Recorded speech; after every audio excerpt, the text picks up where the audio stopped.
85 गाड़ियां पहले इन्होंने ऑर्डर कर दिया, उसमें भी 18 करोड़ समथिंग वो पहले रिलीज हो गया। हमारा 450 करोड़ पेंडिंग है डेली वेजर का, वो आज तक सरकार की तरफ से नहीं दिया जा रहा।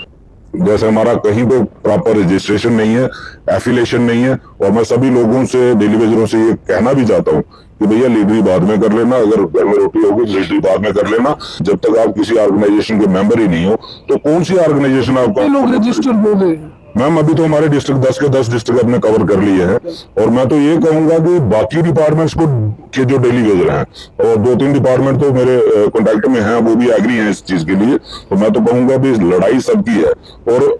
हिस्सेदारी सबको डालनी चाहिए। उसके बाद आपका मसला हल हो जाएगा, आप कहीं भी जा सकते हो, आपको कोई दिक्कत नहीं है, कोई रोकने वाला नहीं है। लेकिन यह है कि आज जहां एक उम्मीद है सेंट्रल गवर्नमेंट, और अगर आप चाहते हो कि सेंट्रल गवर्नमेंट से कोई मसला हल करवाना, तो मुझे नहीं लगता कि बीएमएस के बिना कोई मसला हल करवा सकता है। अगर आज सामने प्रूफ है कि आज प्री बजट मीटिंग होनी है, तो वहां भारतीय मजदूर संघ को सजेशन देने के लिए इनवाइट किया गया है,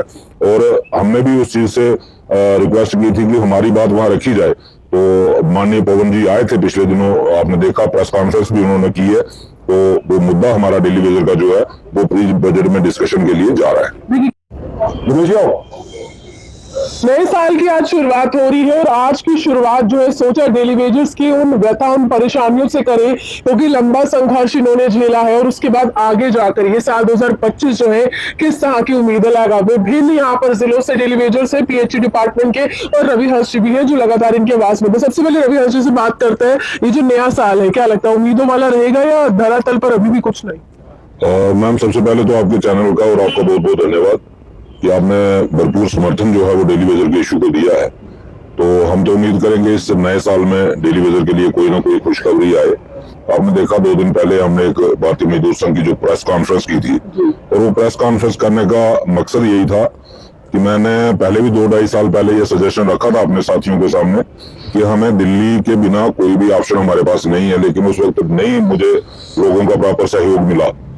तो अगर उस वक्त सहयोग मिलता तो शायद आज तक कुछ तस्वीर बदल गई होती। लेकिन कहते हैं कि देर आए दुरुस्त आए, आज लोगों को महसूस हुआ, हमारे साथियों को, तो हमने एक डिसीजन लिया, कलेक्टिव डिसीजन लिया कि हमें भारतीय मजदूर संघ की मदद की जरूरत पड़ेगी। क्योंकि पिछले दिनों ही हमारा एक डेलीगेशन कश्मीर के डेली वेजर्स का उमर साहब को मिला, तो उमर साहब ने साफ कर दिया कि जब तक स्टेटहुड नहीं मिलेगा तब तक मेरे हाथ में कुछ भी नहीं है। तो इससे साफ जाहिर है कि बिना केंद्र की मदद के डेली वेजर का मसला हल होने वाला नहीं है। तो तब हमने भारतीय मजदूर संघ को ये रिक्वेस्ट किया था कि हमारी मदद करें, और मैं काफी देर से भारतीय मजदूर संघ का सेक्रेटरी भी हूँ, और पिछले दिनों भी आपने देखा हमने एक मेमोरेंडम जो है वो होम मिनिस्टर तक पहुंचाया था। तो उसी को कंटिन्यू करते हुए भी हमारी प्री बजट मीटिंग जो भारतीय मजदूर संघ की बुलाई थी केंद्र सरकार की तरफ से बजट से पहले, तो वो अनफॉर्चुनेटली हमारे एक्स प्राइम मिनिस्टर जो मनमोहन सिंह जी की डेथ हो जाने की वजह से वो 27 दिसंबर को होनी थी, वो नहीं हो पाई, और अगले हफ्ते वो इसी हफ्ते में होने वाली है। तो उसमें हमारा डेली वेजर का मुद्दा भी जो है वो फाइनेंस मिनिस्टर के सामने आएगा, जिसको भारतीय मजदूर संघ लेके आ रहा है इन राइटिंग में।